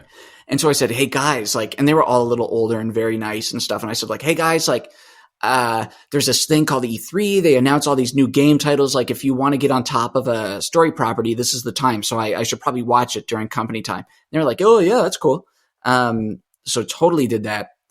And I remember watching the Xbox show or the Microsoft show or whatever they called it. And I was just like totally disenfranchised with what they were going to release next. Like I just did not find any of it exciting. A lot of it was primarily multiplayer kind of based games because of course the console had done so well with multiplayer, based games for so many years, but I was kind of growing out of them. And then Sony did their show and I was like, I want to play most of those games they just announced. Like I can't remember them all right now, but I was just like, everything that console is doing right now at this stage in its lifespan, I want a piece of that. So I did the EB games kind of like, trade in one console to get another one and you have to spend a little bit of money or whatever. But I had enough games and an extra controller and battery packs and all that stuff to be able to get the PlayStation. And they actually ended up owing me money back somehow. But it was still like, I wasn't getting the same amount of games or anything. But I got the PS4 Slim, like the Uncharted 4 edition. And played Uncharted 4. And I was like, yeah, this is why. Like this game's amazing. Like the storytelling, the characters, the themes.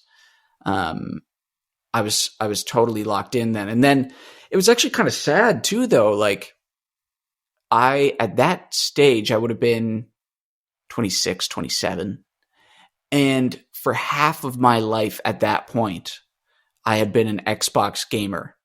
I had the same gamer tag, which is Icebolt. You can add me and kill me at most of the games.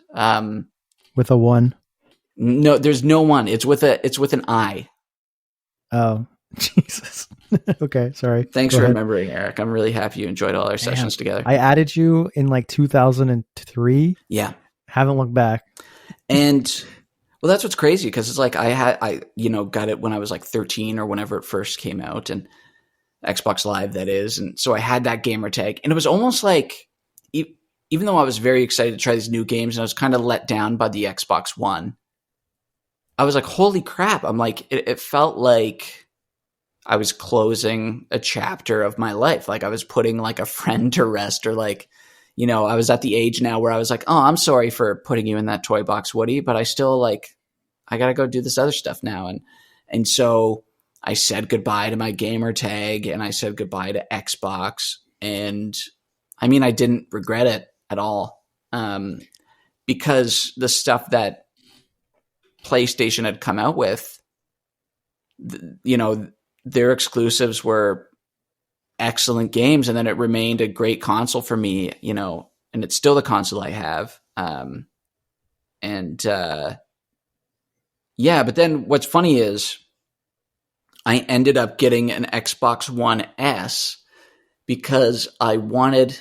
See, this is when we get into the exciting stories, people. But I wanted a 4K Blu-ray player, and found one for cheap online. And now I have an Xbox One S, and I still have my original gamer tag, which felt great to be able to have that. I'm, really enjoying Games Pass. And then the Switch, I think I bought once I finally started dating my boyfriend. And, I like to and you know this, Eric, like with movies, I like to like, if I find something cool, I like to like go over to someone's house or invite them over and we watch it or whatever. Like we did that with Dawn of the Dead when we were teenagers and, you know, a few other movies.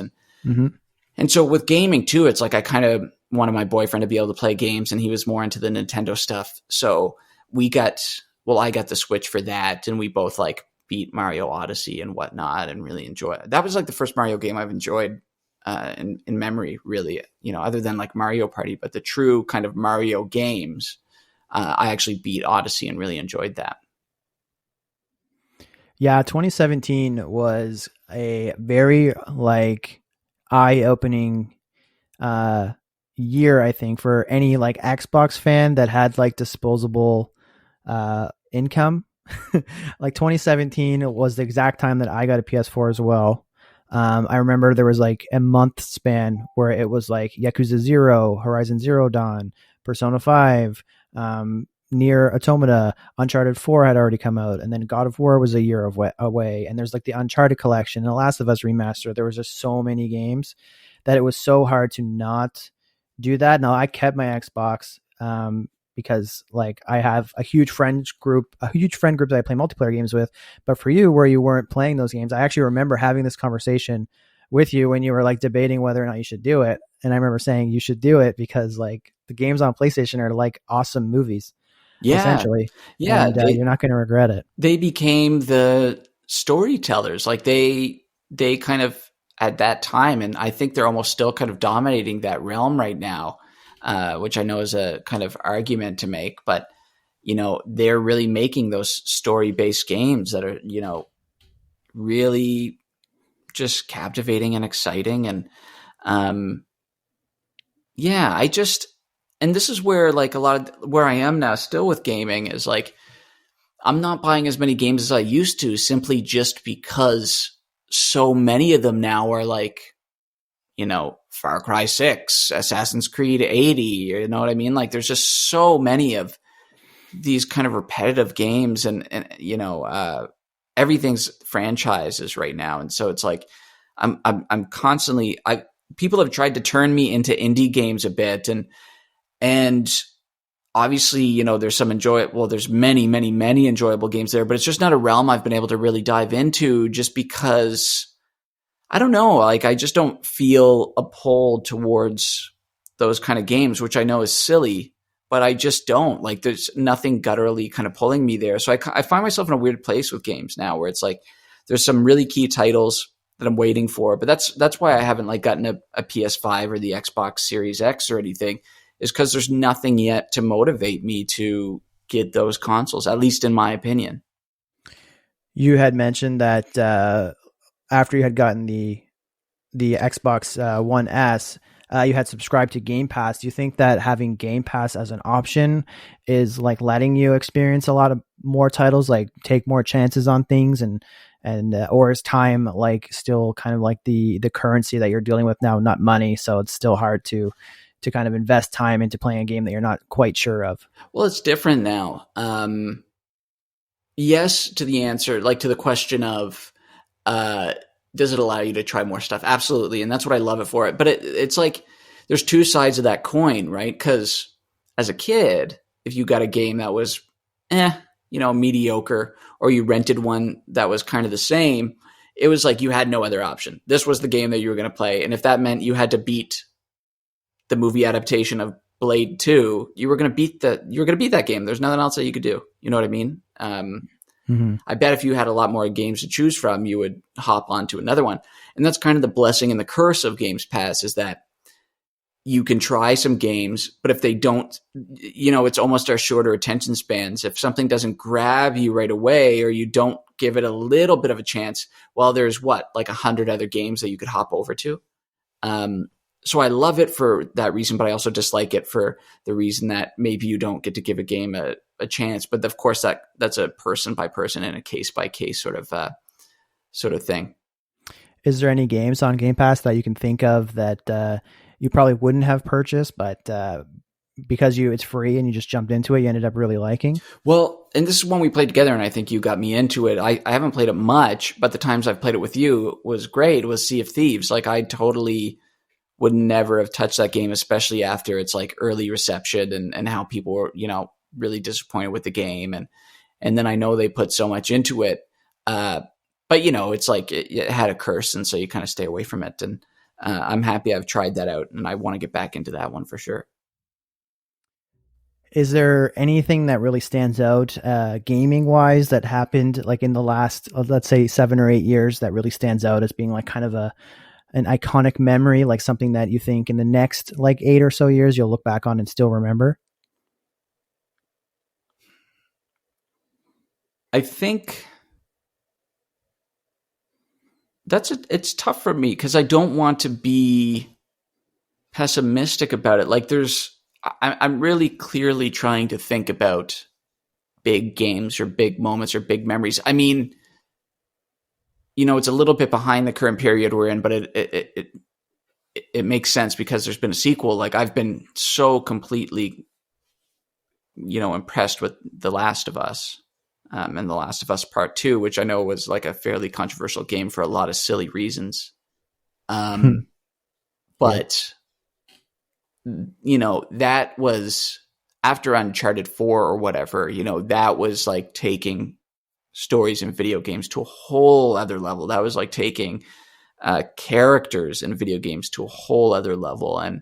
And it was so great. And I mean, other games have done it, but like they just did such a great job at these like kind of flawed but likable characters. They did such a great job at, I mean, Naughty Dog is like so good, like at sticking you in such intense moments. Like it's something that a lot of like action directors should be looking at, because it's like they just stick you into the most dangerous or the most difficult or the most inconvenient thing that could happen to your character. Like that forest chase in The Last of Us Part 2 or whatever, where spoilers. Sorry? Spoilers. Oh yeah, well, whatever. It's been out a while now. Don't just be as vague as possible. Okay, well, my pet peeve. Okay, well, yeah, there's like a forest chase and it's terrifying and you feel your stomach rising up into your throat. It's just super, super intense. And I definitely think of that moment for sure. That was a great moment. But I wouldn't say I'm growing out of video games because I love them. I still love escaping into them. And I almost am like just wanting more to be able to do. It's like we're remastering everything. We're remaking everything. We're making sequels and sequels and sequels. And it's just like, I want more original content. And I think maybe that's why like I don't have as many memories.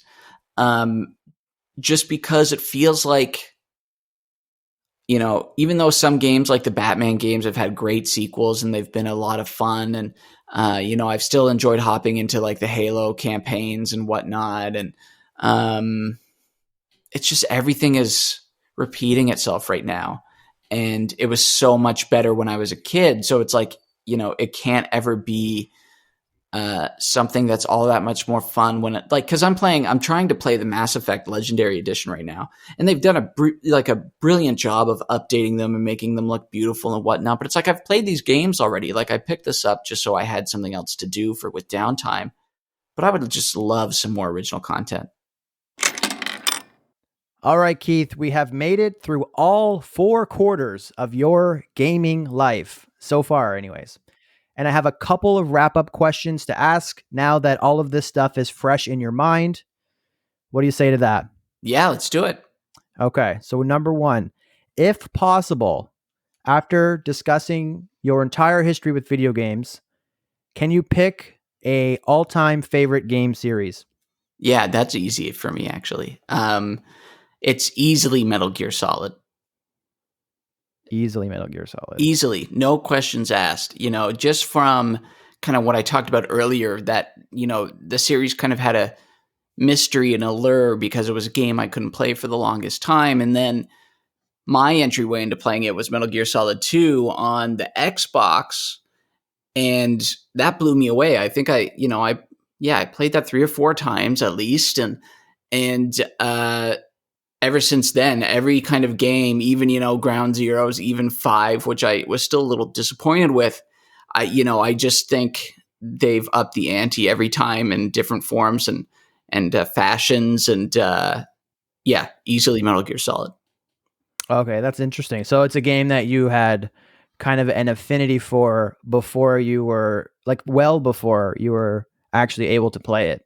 Yeah. So do you think that may have added to the like how you reacted to finally getting to play it with Metal Gear 2 on Xbox? Yeah, I think so. I mean, that said, though, it would have also kind of influenced my feelings if Metal Gear Solid 2 really sucked, in my opinion. Like, if I hated it as a kid or something, I think I probably would have hated it even more because it was like a franchise or a type of game that I was just waiting to be able to play and enjoy. And so imagine waiting all that time and being like, oh, this thing actually fucking sucks. Fortunately, that wasn't the case. Yeah, that would be devastating. Yeah. All right, next one, a little deeper. After like reliving those memories and talking about like those Christmases and those sleepovers and then up to like you're moving around and everything, do you think that you enjoy video games more in the first quarter of your life when you were younger or now that you're older? I think in the first quarter, and it's because, I still have a decent amount of time to play video games and I still try to put the time, aside to play video games. But I think we even talked about this. It's the whole idea that there was like a kind of freedom to it when you were playing as a kid. Like, sure, you might have had homework and all this sort of stuff, but there wasn't like now I feel an immense guilt when I play video games. Like, I have to really make sure I have as much done as possible so that I can kind of just let myself enjoy the game. Whereas as a kid, I was able to be in the moment. I was able to be present and enjoying the game.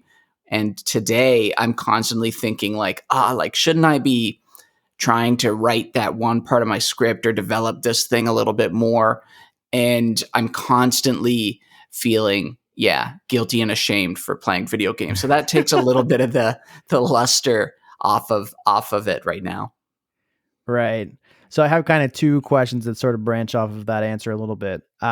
So from like reliving a lot of those memories and talking about a lot of those like older times playing video games, it seems like a lot of your like favorite memories, the ones that you seem to kind of be more energetic talking about and stuff like that, were memories like such as like your late night Warthog Wars in your sleepovers, like with friends, rock band competitions, etc. And all of those memories, like the thing that they all have in common is that you're doing them like in the same room with other people locally. And I know now, like being an adult, like a lot of those friends are gone their separate ways, or like if you do talk to them or reach out to them, it's like remotely through the internet and stuff like that. So I'm wondering if you think that kind of physical separation is one of the catalysts outside of what you had just said, where you're talking about like feeling guilty and stuff like that. But do you think that separation from physically playing with friends and loved ones, if that kind of adds to that reason as well, as far as why you feel like you like them more in quarter one than quarter four? Yeah, I think so. I mean, I realized I was probably longing for that in now this makes me sound like such a weirdo, but like in university and stuff, or like once I had an apartment in Toronto, I would, if I became friends with someone, of course I would wait a long time, but I would almost this is so ridiculous to admit, but I'd like almost invite them over for sleepovers just so that we could play video games all night. And I don't think anybody has ever said yes, because also when you're an adult, that's like a little strange for some people. I don't know why, but yeah, that's a huge part of it that I've missed. And it's just the idea of, dedicating yourself to a new game, or, picking up a bunch of snacks that are terrible for you that you're going to regret the next day or whatever. And just being like, for the next 6, 7, 8 hours or for the rest of the night, this is what we're going to do. And we're going to really dive into it. And we're going to be idiots again. And yeah, I totally miss that. Yeah, that's, I would say, yeah, for sure. That's that kind of physical interaction. I think the last time I had something like that is my partner and I had a couple friends over and we were playing Mario Party on the Switch. And, now that we're adults, there's a bit of drinking and, so everybody was a little sloppy towards the end, but it was really fun because it just felt like, we played like a really long session. And so it had some resemblance to those early kind of couch experiences as a kid. Right. Yeah. There's something to be said about that local kind of gaming experience. I wouldn't want there to be a world where there wasn't like online gaming, like Xbox Live or whatever, because that allows you to get like play games with your friends like way more frequently. Because even when you were a kid, like you weren't having a sleepover every night, but like right now you can hop on, play some Halo every night or whatever. But it doesn't quite reach those same levels as in terms of how much fun and how memorable the experience is to when you're like sitting next to somebody playing No, like couch yeah. co-op or something like that. Yeah, I think like again, I'm not very spiritual, but I'm certain that just because I'm very like neurotic and I'm always trying to kind of vibe on how people are feeling, if someone's angry or if they're enjoying themselves or if they're sad or whatever.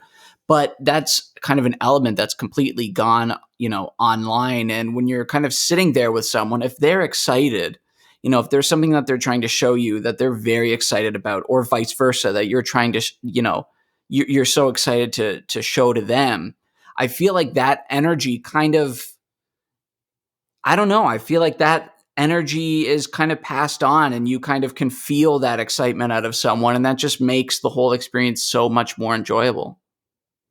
Right. And my other part of that question, I know like I guess your basic kind of trajectory through your life, and the audience kind of knows like the basics now of like what you're doing now and like how you kind of got there and whatnot. So it seems like when you were younger, like in Q1, you seem to play like a variety of games from like RPGs like Pokemon, first person shooters like GoldenEye, party games like Mario Party. And then as you went into your like Q2 teenage years, you played a lot of open world and like exploration games like Oblivion, Vice City, etc. But then once you started to enter adulthood and your focus kind of was sharpened into your film career, you started to play a lot more games with like deeper characterization, like deeper, more engrossing storylines. Is that something like an active choice that you made, or is that something that's kind of a surprise when you look back and you didn't really realize you were doing? I think it was just something that was pure instinct. It wasn't ever a choice. Yeah, it's funny because like I would never say there's a lot of video game characters that I feel particularly linked to. I think I just like, like with the Uncharted games or with, The Last of Us and Last of Us Part 2, there's just like such great tension. Like I think even though I don't have the intention of kind of studying, how those games do their sort of storytelling, I think in a way I'm drawn to them because I'm always kind of surprised. And that's the same thing with Metal Gear Solid and that franchise, because they are constant reminders that there are no rules. And that's something that's very liberating to kind of stumble into or be reminded of when you're trying to kind of tell your own stories. Because, the more you work with people or the more jobs you go through or whatnot, you almost kind of try to, you don't try to, but you kind of pick up that there are rules in a weird way. You see how other people act, you see how other people do things. And that kind of even indirectly kind of rubs off on you. And so whenever I find something that totally has broken the rules, it always just blows my mind and just brings me comfort as well. Because I don't know. Yeah, it's just liberating. It's just liberating to be reminded of the idea that you can explore things and you can branch out, and, you don't have to go over the kind of beaten path. Yeah. Awesome. And finally, last question. What are some things that you are looking forward to as you continue playing games? Things that you think could make the list next time you take a walk down memory lane like this? Like if you lived another quarter, like what are some things you think, knowing what you know now about how you got to where you are in terms of the games you played and the memories you have, what are some things that you are looking forward to? I love how you said, if you live another quarter. Did I? Yeah, that's like okay. Well, I mean, so who knows, haunting. man? And global pandemic right I now. know. I could totally get hit by a bus after we're done talking. Yeah, Final something can drop on my Destination. head. Yeah. Anyway, for me, it's like, there's nothing very specific. I just want to be surprised again. Like, I just want to play a game and feel like I'm experiencing something like new, like we talked about BioShock, and it's like the moment you're kind of looking up at that lighthouse and you go down the kind of elevator or whatever it is, it's like there's just like something incommunicable or uncommunicable or whatever that just kind of comes across and is like telling you that this is something new and refreshing. And it's the same thing, with Metal Gear. It's the same thing, I felt when I even played, The Last of Us the first time, even though it was zombies or whatever. I just want to be surprised again, I'm so sick of just like fetch quests and open world, like climb up this thing and then you can see the rest of the map. And then, so many games feel like they're work right now. Like so many games feel like you have to like, and because I'm neurotic, I want to, complete every quest or complete them in order. Like even when I was a kid, I would complete all the GTA quests in order. I wouldn't hop on to a different one and go back and forth or whatever. I just want to be surprised. I just want to feel like I'm playing something new again. Yeah, I hear that for sure. And you know what? E3 is a week away, so there's a great opportunity to surprise you, hopefully anyway. I hope so. I would love that. Well, that's all I got. Thank you so much, Keith, for joining me on my first ever interview with another human being. I hope you had a great time. It wasn't bad. It wasn't bad. Perfect. Just kidding. It was great. Thank you for having me. No problem. Before we say our goodbyes, though, I did want to give you the floor to let everyone know where they can find you, where they can see some of your work, anything else that you'd like to share. So you can take that time now if you'd like. Yeah. You can find me on Twitter at Keith Hodder, and you'll find the spelling there in the post, I'm sure. And then, of course, all my short films are currently on Vimeo at vimeo.com/Keith Hodder. I'm working on my first feature film, and hopefully when that comes up, I'll be able to share that with you guys. Perfect. I also want to take a quick second to thank everyone who managed to make it all the way to the end. That really means a lot to me. If you enjoyed the show or have any comments or critiques, please feel free to reach out to me on Twitter or in the comment section below if you're listening to this on YouTube. And hey, while you're there, feel free to like and subscribe or follow, as I'm so close to hitting my goal of 100 Twitter followers and 100 YouTube subscribers before my 1 year of podcasting is up. Until next time, remember to have fun out there, everybody, and I'll talk to you soon.